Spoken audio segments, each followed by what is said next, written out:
What is going on? You are listening to TAGSPodcast, aka Talk About Gay Sex Podcast, celebrating 7 years of podcasting. This is season 8. This is episode 579. I am your host, Steve V, alongside Kodi, Maurice, Doggette. How the hell you doing, Kodi? Hello, darling. I'm doing wonderful. How are you doing today? So good to hear your voice. Exactly. Pride is behind us, but we still got summer ahead of us, and we've got 4th of July and a bunch of festivities, so really excited. Also, in this episode, a little bit later, I'm going to be talking to C. Travis Rice, otherwise known as Christopher Rice. You heard me right. The son of Anne Ooh. Rice, who's a prominent author in and of itself. And I just have the book for everybody. Your summer read, thank you very much, is here upon us, called Sapphire Cove. I read it. I loved it. It really is going to be your summer read. Juicy, romance, sex, all the stuff you want and intrigue in a summer novel. And so stay tuned for my interview because I think you're really going to love it. He was lovely as well. I love that. And yeah, it's such a great book. So stay tuned for that coming your Can't wait to way. read it. Yes, we are extending our special offer a week because we want to give you an opportunity. And by the way, you can always grab a tier on our Patreon page. Go to patreon.com/TAGSPodcast. There's 2 tiers. Grab the Virgin or the Sub, and you'll get extra special perks like an extra podcast per month. And you'll also get our Discord channel where you can talk to us during the week, plus special hangout and so much more. All good. So go to patreon.com/TAGSPodcast. How you doing, Kodi? I'm doing great. Making music, taking names, and writing them on the bathroom wall. I don't. I'm just Hey, having a love great it. time. Nice. Well, let's get into some hot topics because we have a lot to get into, including this was really, I did not know this, but I'm happy that our current president, Joe Biden, has just pardoned U.S. military members who've been convicted of gay sex. In other words, all these years, all of these vets, Kodi, Mhm. that under law, if they were perceived to be gay or found out to be gay or had gay sex, sodomy, they were convicted out of the military duty, didn't get any of their pension plans or any of that, and worst of all, were considered a felon. So, and this has been going on for years. I didn't even know this. And essentially, now, because President Biden has going to enact this, it's not clear as to when exactly it'll go into effect, but he's essentially pardoning all kinds of gay vets who have been thrown out. But, when you are thrown out of military because of being gay in past, and now thanks to Biden, this will hopefully down the road not be the case anymore. You're a felon, and when you're a felon, you can't vote. You if you are trying to get a loan, you can't get a loan because you're a felon. You can't get, if you're applying for a condo or an apartment, you have to disclose that you're a felon. And what are you a felon for? Of being gay or having gay sex.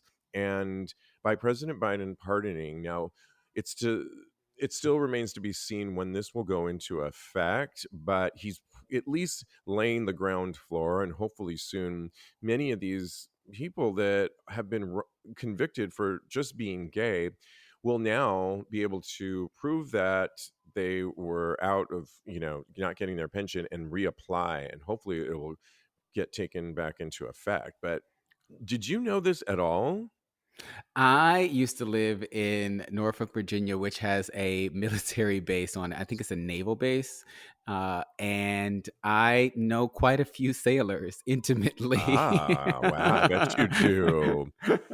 Hopefully you didn't get um, any of them kicked out of the I military and know. made them felons. Now everything is all good. Thank you, Joe Biden, for helping refresh my reputation as far as all that is concerned. All those men are happy with me again. So this is really great. I really am happy that Biden is taking the steps to make being gay not a crime. It just goes to show what this presidency is. They are. I'm sorry. Can you just delete that part? Yeah. What they are. What? Why can't I get this word? Okay, sorry. One more time. Okay. It just goes to show what this presidency, where their values lie, and it's with us. So I'm happy that he did this.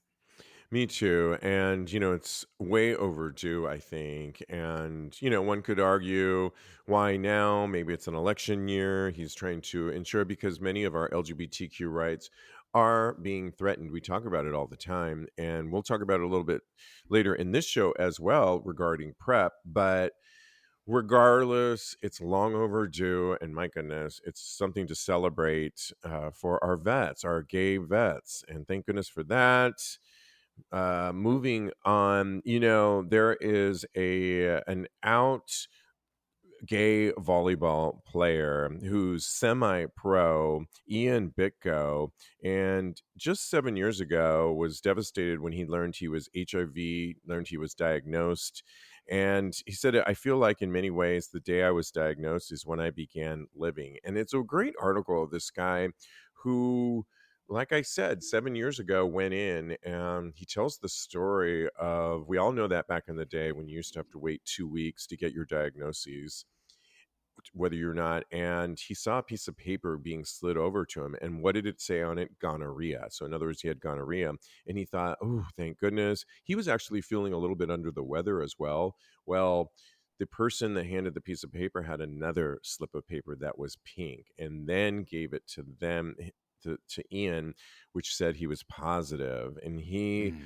said he sat in that room for what felt like a couple of hours staring out at a window, feeling like his life was over with. But why does he say that it was really the day his life began? It was because he was beating himself up for so many years growing up Christian and not being comfortable being out. And it really took this diagnosis to really reclaim not only his sexuality, but also the fact that he was HIV positive. And he immediately got on medication and started to live out. And how does volleyball play into this? Well, it was a friend that tried to get him to get into it. And he was like, no, I don't like the sand and I'm not any good. And I have the wrong glasses. Sand gets in my eyes. And he was fighting it all the way.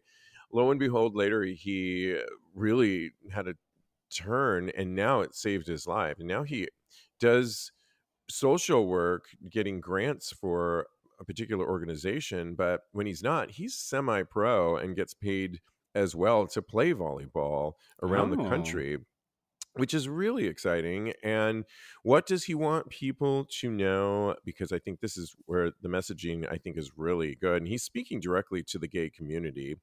At this point, it's so uncomfortable, he says, uncontrollable. At this point, it's so controllable, he said.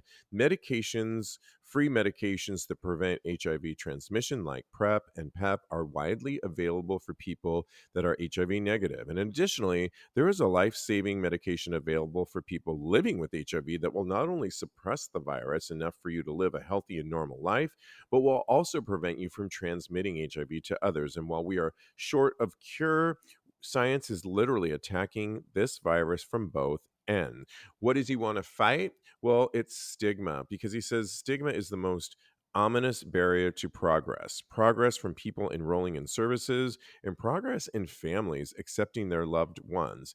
And who's he really speaking to? Stigma, it's to our own community, because he says that the gay community often can be the worst when pointing fingers. And well, at times the most accepting, the gay community is also the most exclusionary for people living with HIV. He says, I've experienced the most rampant fear and lack of education from the gay community around the topic of HIV. Don't dismiss HIV stigma just straight or religious groups. It's just as bad, if not worse, in the LGBTQ plus community. So, and then lastly, he just wants people to know that if you are living with HIV. You're allowed to have dreams. You're allowed to envision a future for yourself because guess what? If you start taking the necessary medication, you'll live long enough to see those dreams to fruition. I think we get caught up in the narrative of it's not a death sentence. While that's true, we are so much further along than that. And when you hear this Mm. message of Ian, of how really it was his diagnosis that actually had him live his life to his fullest, what does it make you think? And what do you think about his message? I love it. I'm so heartwarmed by this, and the way that he speaks is so eloquent. Uh, I'm really touched. I feel like he is so inspiring, and the things that he's doing as far as advocating for uh, HIV plus positive people out there and making sure that their voices are heard and they know that their lives are valid, that is so admirable. It takes a lot of bravery to come out and say, "This is who I am. This is what I have, and I'm not ashamed of it." So I think that him doing this will help so many people. It will touch so many more people, and it will help educate those people in the community that he says is have been less than knowledgeable about the virus. I agree. And then, especially as being an athlete, being out there, I think he's just such a role model to so many people, to our community, to the sports world. I think he is just really shedding a light. And we need to keep hearing this message because if it's true what he says, that often our community is the worst at stigma and judgment towards people that are living with HIV, we need to really work on that. And he's the perfect Yeah. person to do that. We'll do it on our show. But I just think we need more of this messaging because it would seem like we don't in 2024, but stigma still persists and rampant within the community. Wow. Very well said, Steve. Thank you. Yes. Well, also, I was talking about Biden earlier, and, we get to think about these things in an election year. What could be taken away? What rights do we have that could be threatened? And we see it all the time when an appeals court maintains PrEP coverage under Obamacare in win for HIV prevention. So there was a lower court that had ruled that requiring PrEP coverage was akin to supporting homosexuality and therefore a violation of religious rights. Well, however, advocates are concerned about further legal challenges. So it was essentially a lawsuit by to the Affordable Care Act, the Fifth Circuit Court of Appeals that ruled on Friday in Brainwood Management Inc. versus Becerra, mandating that most insurance providers continue to cover preventing services, including PrEP, while deeming parts of the law unconstitutional. It was threatened because of Jonathan Mitchell. He's like an ultra conservative Texas lawyer, and he continues to always want to challenge our LGBTQ rights. And he used his Christian beliefs that we should not be giving PrEP because it goes against his Christian beliefs and Christianity in general. And it was getting further along the courts, but thank goodness it's been ruled, it's not going to go. But as much of it's a win, there's appeals on both sides, and this could end up in the Supreme Court. And the Supreme Court has recently been talking about and going to be ruling on a lot of issues, things like abortion and January 6th, and they've got a slew of them. It's a conservative court right Hmm. now, skewing, and we would not want to have this taken away from us because this is how we keep people safe. And well, we just in the last story heard that you can live with HIV. It's we even Ian's message is there are things like PrEP, and you should take preventative measures. When you hear things like this, that our PrEP and our Truvada and the things that keep our community safe is potentially at risk, what do you think?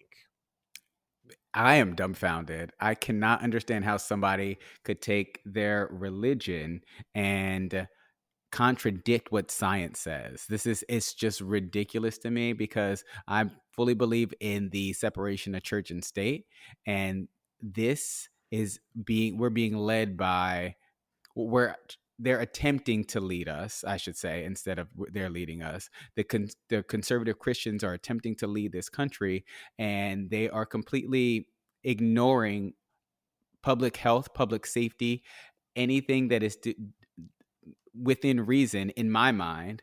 And they're just going on their ideals of basically hating other people, which Jesus would not even like. It's just ridiculous to me. I don't understand. And the Supreme Court being the way that it is, it makes me even more frightened that something like this could actually transpire, that these life-saving drugs will be taken away from so many people. And then what will happen?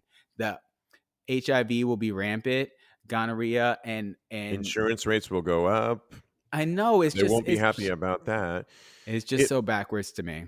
it also assumes that everybody is under the Christian law, and whatever happened to church, separation of church and state. This I just hope that when they come, if it does come to the Supreme Court, that they remember that message, that separation of church and state, and we all have the freedom to have access to proper care when it comes to women's reproductive rights or our own LGBTQ plus health. So remember that, Supreme Court. We're watching. We have an eye on you. I need Okay. some. Yeah. I need a lot more than an eye on them. I need 2 eyes and a foot, or something like Yeah, that. exactly. There was an interesting article that kind of went viral.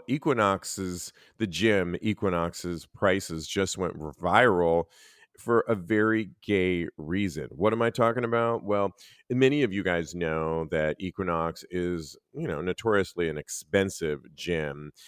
But what exactly does a membership entail? Well, the gay internet's imagination went wild when one person posted what they were actually paying. This is what they wrote. Ex user named Buck wrote, "Every time I get this notification, I feel like I've been electrocuted. That reaction was warranted because Buck is apparently paying $350 every month for his Equinox membership." And that is outrageous. I'm so surprised. What? I know. I was waiting for the gas because, I, my mouth was too far on the ground that I couldn't even make a sound. yeah, I mean, we know it's a luxury gym, but come on, does it come with a blowjob? I mean, someone actually said, someone explained to me why you pay $300 per month for a gym quickie. Quickly, and they said it would be cheaper to just get the multi-month pass at a bathhouse with the gym. I like that idea. Buck chimed in and explained, citing opportunities for networking, the gym's amenities, and the potential to forge lasting friendship with neighbors mostly. Well, when he said that, somebody had a meme sipping a cocktail, said, "Just say cruising." And that went to say, a stunning man at a gym who I always lock eyes with and casually talk to from time to time just stopped me right outside of the gym and kissed me. Like, I'm stunned. I loved that one. But because essentially Equinox rules say inappropriate activity of any kind will get you kicked out from the club. That's what they So say. that's what they say. I don't know. This is crazy. I mean, I last and I liked what somebody else said. Meanwhile, somebody just said, get on sniffies, and or every time I get notification, I feel like I've been electrocuted. Somebody had the grinder emoji as well. Uh I huh. like it too. Yeah, I mean, gym for many of us, gym culture is very important to us. And I recently joined a proper gym. I used to belong to a lot of gyms back in the day, but then my building has a decent gym. I know you used it before. It gets Yeah, the it's job good. done. Yeah, but I think I wanted a little bit more communal action. I wanted a little bit more eye candy, a little bit Oh, more inspiration. And I took communal advantage of, action. yeah, Class Pass, where I got a discounted. So it's definitely on the third of the pricing of Bucks membership. And I justify it every time I see that go through on the first of every month. And I'm like, oh, right, there it is. But it's, I can justify it. I go a lot. And it's, like I said, less than a third of what Buck is paying. And I don't know. I mean, gyms are important to many of us. They're a social ground, Cody. But when you hear this, and what do you think about $315? I mean, I don't know. They should have. in addition to the blowjobs you get in the sauna, you should get you should get massages. There should be a tanning bed. There should be a relaxation room. They should offer a bunch of classes. I think $350 is completely ridiculous to pay for any gym just to go in and work out. I know that Buck said that there are opportunities for making connections for to help him get a better job. I don't know what he's Rich doing. connections, I guess. I hope so, because he better get a raise there. I can't fathom it. I don't want to spend anything more than $100. That is like my threshold as far as gyms are concerned. So you won't see me at Equinox anytime soon unless I hightail it, or I trail behind another person and sneak in. I agree with you. It's like gyms for me are about we want them to be clean, we want them to have good equipment, and we want there to be some eye candy. But for me, that's pretty much where it ends. We went to a gym the other day together. We got a guest pass, and Hmm. there seemed to be more lounge areas than gym real estate in that gym. I mean, there was like a bar. It looked like a bar, but it was like a protein that was like a cafe that was really grand. And then there was this living room area that was like huge and that took up. And some people were lounging around there and in the A cafe. lot of people were. I know. And I was like, and then I looked at the gym and it seemed like it was not that big because of all these other areas. I do not want to hang out in my gym like draped over a couch. I mean, that's not my idea. I want to get in, get out, shower, and then go out to the club or the bar Yeah. and then get my groove on. But And then get no, a real drink and not a protein shake. thank you. Yeah, I know, I was scanning what looked like a really cool bar. I almost was like, "Do they have cocktails over there?" No, no, all you saw was whey protein and blenders and not what I was looking for. So, no, thank you, ma'am. It's a hard pass. Can I just Well, add in really yeah. quickly?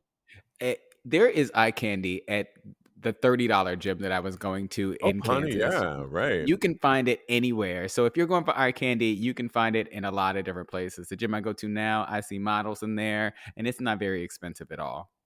There you go. Absolutely. Well, let's give some advice before my interview with Christopher Rice and his brand new book, Sapphire Cove. But we love giving advice on the show. And don't forget, you can always DM us. We'll give our handles at the end of the show, or go to our website, TAGSPodcast.com, and message us via the website to ask us for sex and relationship advice. We love giving it. We're here for you. And let's get started. This one came from Reddit writing.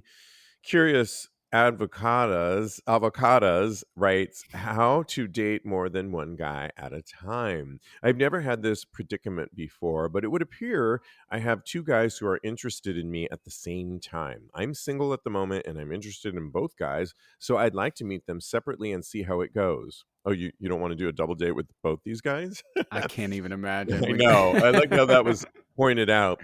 My concern is that sometimes guys might want to have sex on the first date, but I feel that would be disrespectful to the other guy I'm interested in. If sex doesn't happen on the first date, then great, but I'm not sure how to turn him down without giving the impression that I'm not interested or that I'm trying to keep my options open. If the first guy ends up being a better fit for me, I don't want to burn any bridges. So, what should I do? How should I handle it? Thanks for your help. This is an interesting one because I feel like when I first read this, I thought he was dating two separate guys. He's just Mhm. talking about going on two different dates with two new guys. And I Yep. think when you're in that range or when you're in that time frame, you could go on 4 or 5. I mean, In one there's night. yeah, I mean, I don't think it's really you could absolutely line them up. I Right? mean, more is the merrier, especially in these early stages, and you don't have to have sex with anyone. You can do whatever you want. If it's a biggie for you, don't do it, and I think though I've said this on this show, we often get sex out of the way early on because it is a good predictor of how this relationship will go. Many of us sex is very a huge component to the relationship and you want to find out that not only are you compatible, but that it's enjoyable. And do they kiss well? And so I feel like kiss as many boys as you want, have as many dates as you want, because it's kind of a numbers game and you shouldn't really worry about anything until you decide that you actually really like one of these people to move on to a second, a third. But don't get so stressed out about it. What do you say? I completely agree with you. First of all, this guy should be considering himself lucky that he's dating to or going on two first dates with guys, because I don't know if I've ever been in a predicament where I have gone on a couple dates with more than one guy. If I was dating two guys, that would be tough for me. I like to focus. But this guy, it's way too early, like you said, for all of getting wrapped up in all of this what if I like this guy better than this guy, because it's neither here nor there. You owe neither one of these gentlemen anything. You're not boyfriends. You're not even dating exclusively. And when that time comes along, maybe you bring up or reevaluate dating this other gentleman. But right now, in this moment, you don't owe anybody anything.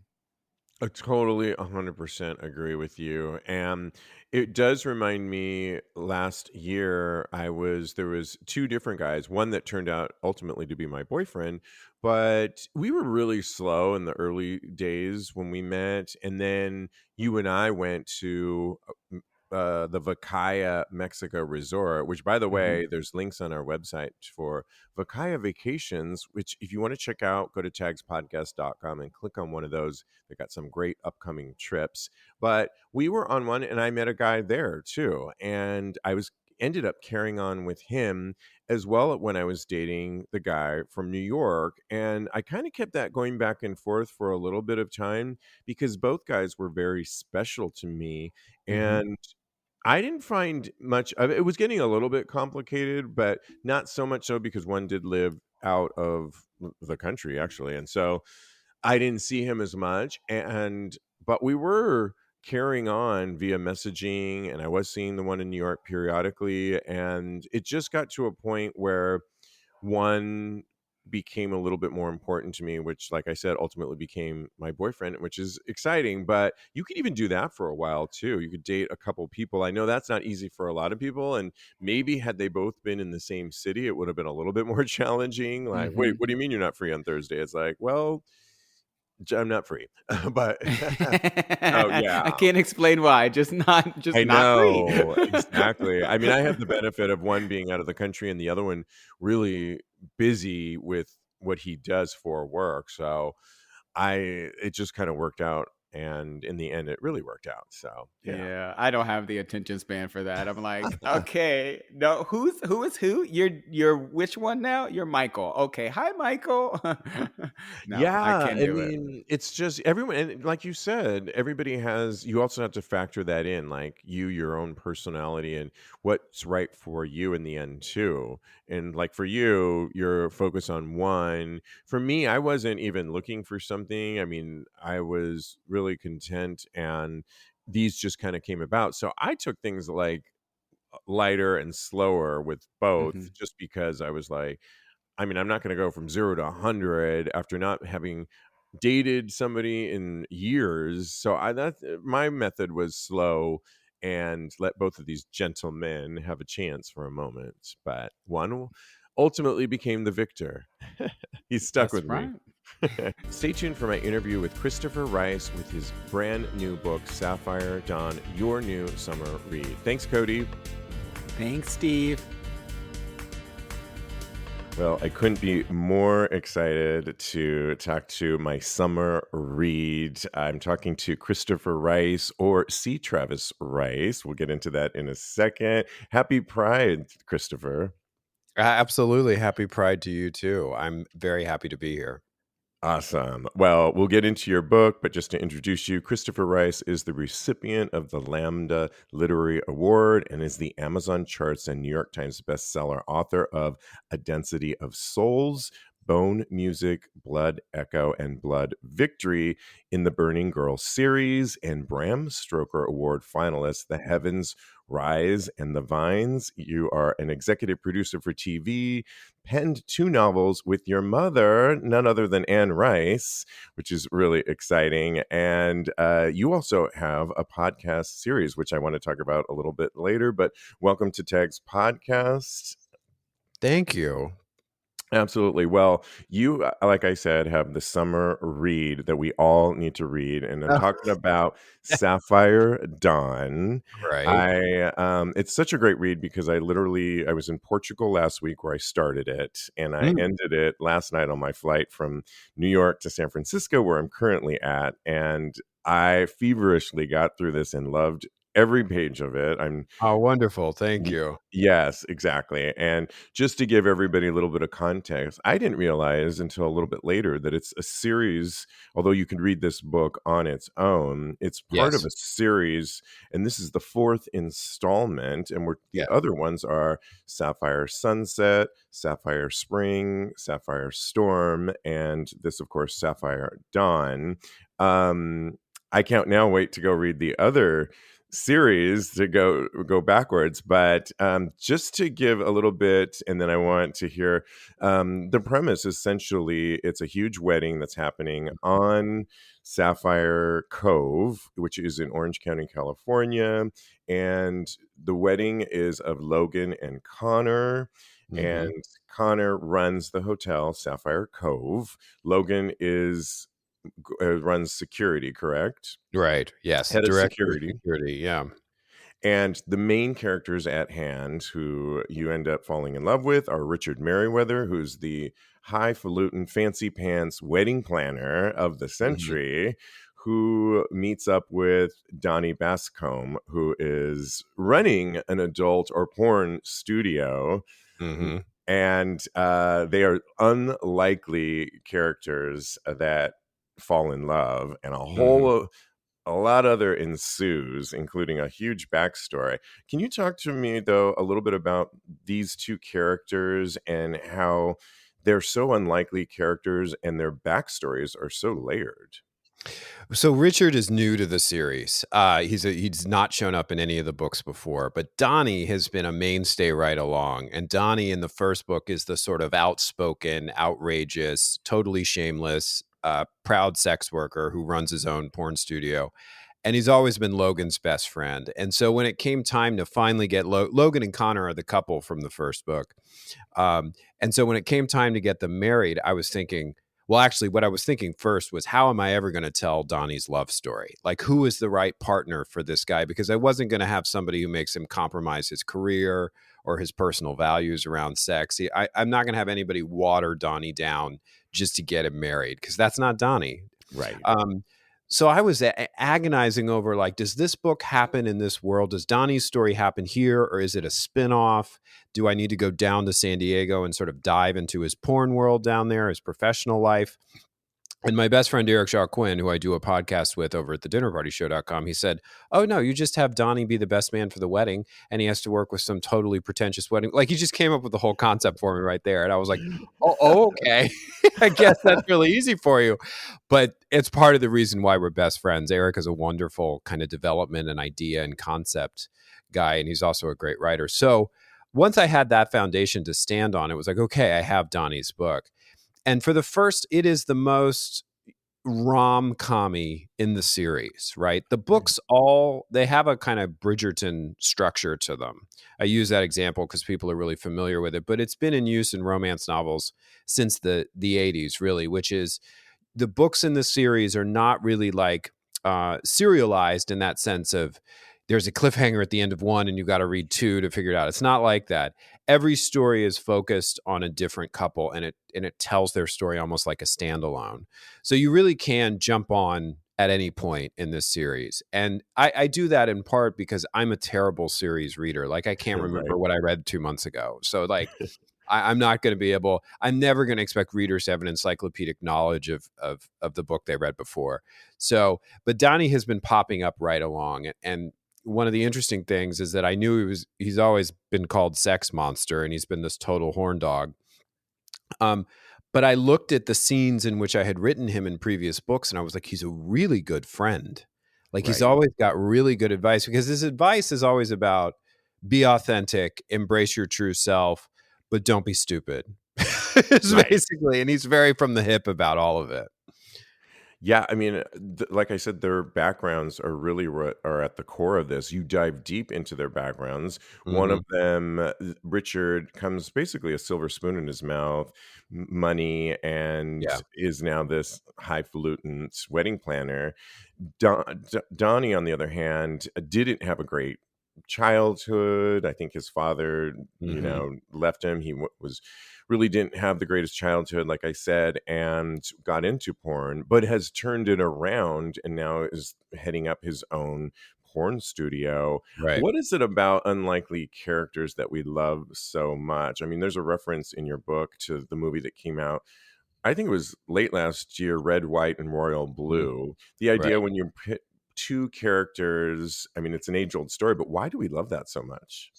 Well, I think that being in a relationship is really hard, just Yeah. in general. It doesn't matter what it is, if it's a polyamorous one, if it's a monogamous one, if it's a straight one, a gay one.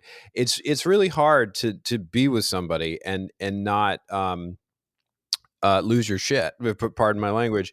So I think that when we get to see, sort of like we like thrillers because we like to see people survive, because sometimes they chart the course for how we might survive in a similar situation, whether it's emotionally, psychologically, or literally physically. Yeah. I'm not saying look to Marvel movies for tips on how to get out of a sinking car, but you know what I mean. It's sort of it's that catharsis that we look for. So when two people seem totally opposite and they Yeah. collide with each other, they're really starting at an obvious baseline where we root for them and we want them to sort of come over this. And I think as a writer, it's a great challenge because it's really, the first book, Logan and Connor, they're really perfect for each other. What's not lined up are their circumstances. Logan Mm, needs his job at the hotel to pay his father's medical bills. He does not need to be messing around with the scion of the family that owns it.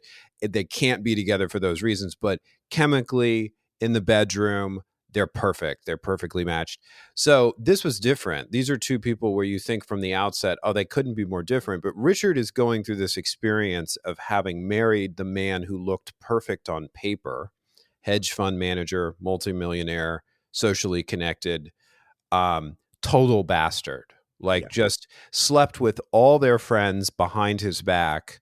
Um, and, really, like Richard even says at one point, if he'd come to me asking to open up the relationship, I might have said yes, but he didn't ask because he didn't want me to give him permission. Like what his kink was betrayal and sneaking around and getting away with it. And really, like, he targeted our mutual friends. Like, so the husband is really, a prince in public and a nightmare at home.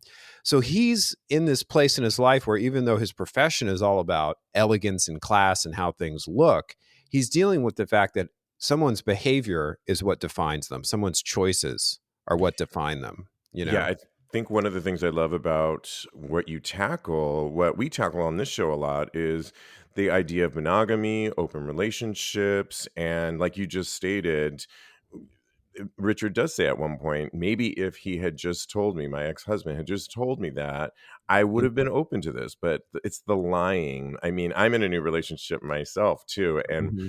we're of a certain age now, and I think that's Right. what's really cool about these characters too, is that they're not young. It's Mm. refreshing to see people of a certain age, gay men of a certain age, entering a relationship with their complicated past that Right. many of us gay men have. What was it about the age group and what we bring to the table that was exciting to write about? Oh, it was so exciting because I'm in this age group, like I'm 46 years old. And most romance fiction, even though I love it, it's about young love. It's about Yeah, first love.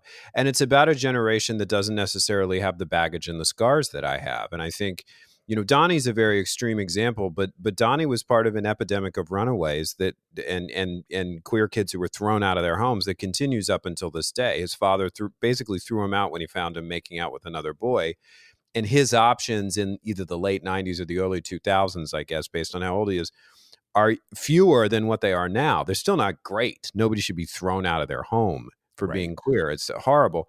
So That's very much about it. He travels through a porn business and world that's different than the way it works today. When he starts, there's going to be a lot more stigma around the business. There's no OnlyFans. There's no social media. We don't know much that's real about our porn performers. That was kind of how it was in 1999 or 96, I should say, when I came out. So all of that was really interesting, but dealing with two characters who have a long relationship history, as you pointed out, a long history of being hurt, falling in love. They've both had their hearts broken in their past, and I love any romance story that's about a character exploring how they need to change their perception or move through something about their past to be with the one who wants to love them today. And the thing that was fascinating about Donnie is that right along, and in the previous book, he tells his fellow sex workers, you are not broken. You are entitled to the relationship that you want and you want to be in. And then when he arrives at the moment when he's got to take that advice himself, he really has a moment of struggle. Like he really struggles with it. It's like, it's really easy when you're not the one in love. It's easy to get on your high horse about being true to yourself.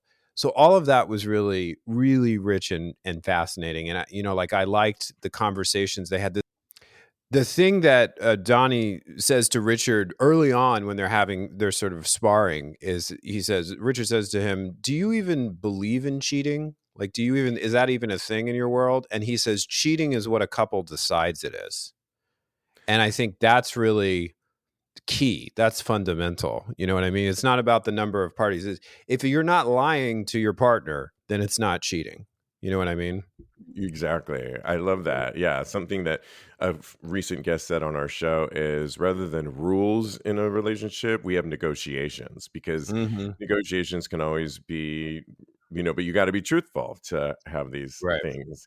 Let's talk about sex, because Donnie, of course, is a former porn star, runs a studio. We're a sex podcast. There are Mm-hmm. some really juicy scenes, including one that I loved where it's about role play, Mm-hmm. and it's all set in a Richard has a choice. He could choose many different scenes in Donnie's studio of what he would like to. He chooses the doctor patient Oh yeah. scene.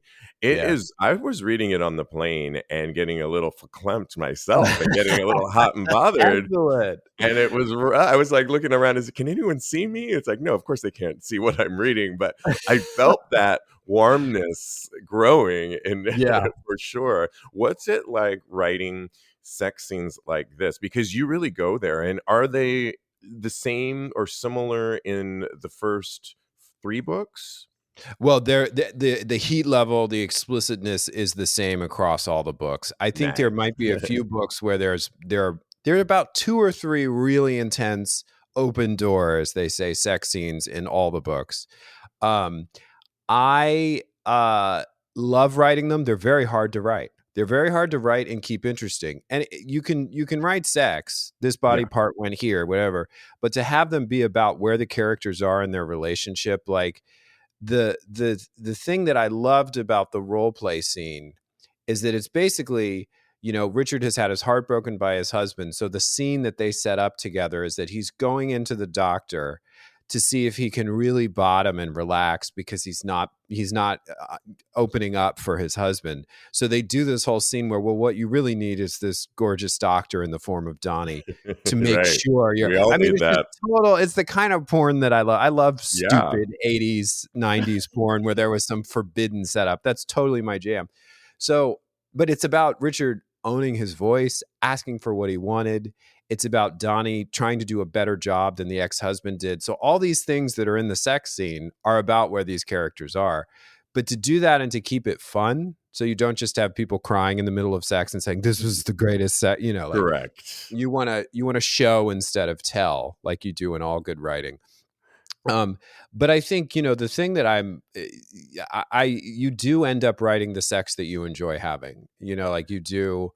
Like sometimes the publishers are like, do we really need this many rim jobs in this book? Like, Do you hear a like, little pushback from from the publishing company? well, the publishing company that does these books is all about a sensual erotic romance. That's really Okay. their brand. So I don't get a lot of pushback.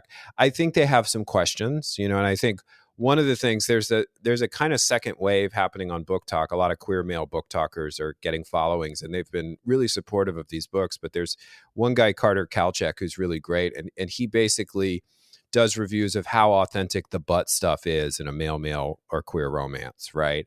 And I was so glad to encounter his content, because I would read a lot of these books, and the guys would go out for a night of pizza and beer, and then they would be jamming.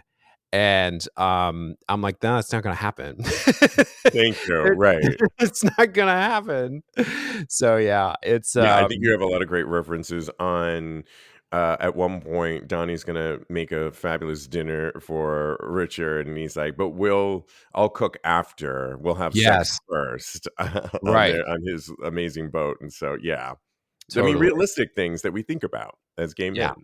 Absolutely. Yeah. Absolutely. One of the things I also love on page 299 is that you really, and we've been talking about this on our show recently too, is that hookup culture we love. We've our 7-year-old podcast, and so we're all about cruise bars and all that. But some of us are now in relationships, and the sex that you can actually have when you're connected with somebody can be that much more intense. And you say that on page 299, where you're talking about essentially, well, it's essentially the idea that there is connected sex that you can have when you're with somebody, and when you wake up to somebody that you want to have. Talk to me a little bit about that kind of sex. Are you in a relationship? And I'm not. That's why I was feeling like an imposter as you asked this question, because I'm not really That's in a okay though. Yeah. I've been in relationships, and I have reached that point with people where it is like, we know our bodies so well, and we know what the other person likes. And, my best friend, Eric Shaw Quinn, who I think I mentioned him earlier, we do our podcast together, which is more of a true crime kind of mystery podcast, but we talk about relationship issues sometimes. And in our personal lives, we talk about it a lot. And he says it's so much more satisfying to be with someone who knows where all your buttons are than to be rebuilding the roller coaster each time out with somebody new. And he's really, that's sort of his orientation. He's more monogamy minded. But it is really, it can be great. And I think some of the best sex I've ever had was with someone. I reached a point, I think around the age of 35 or 36, where I realized I couldn't get turned on for a total stranger walking into my house anymore. Like someone, I didn't need to be wedded to them or really close to them, but just the sort of hookup thing where it's like, walk in, let's try.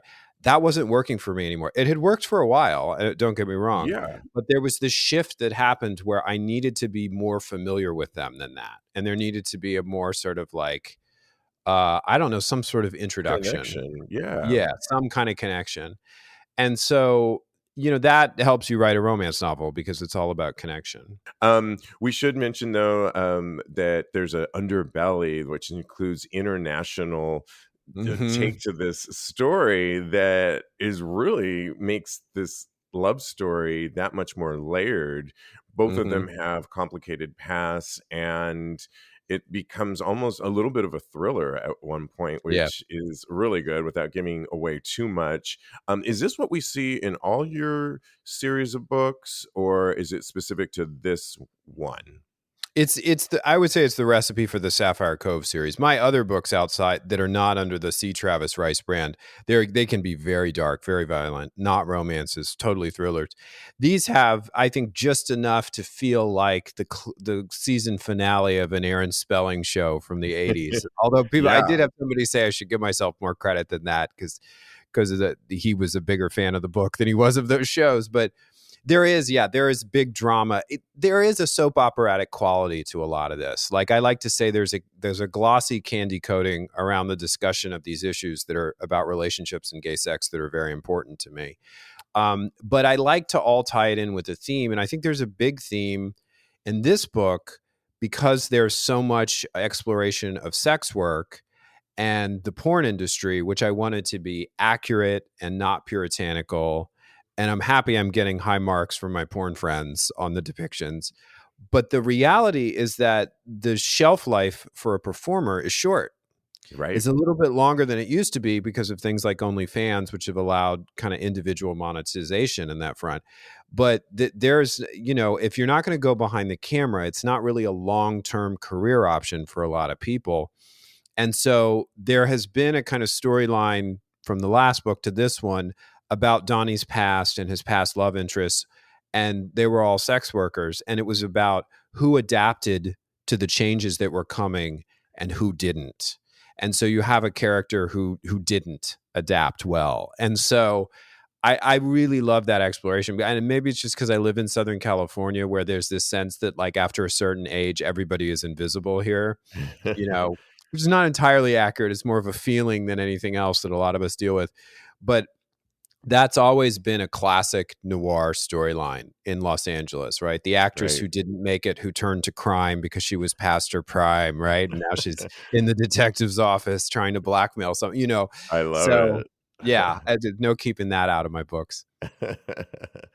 Nice, nice. Well, I love the book so much, and I understand that there's a fifth book down the pipeline. That's my plan. My plan is, there is an allusion to another story at the very end of this book.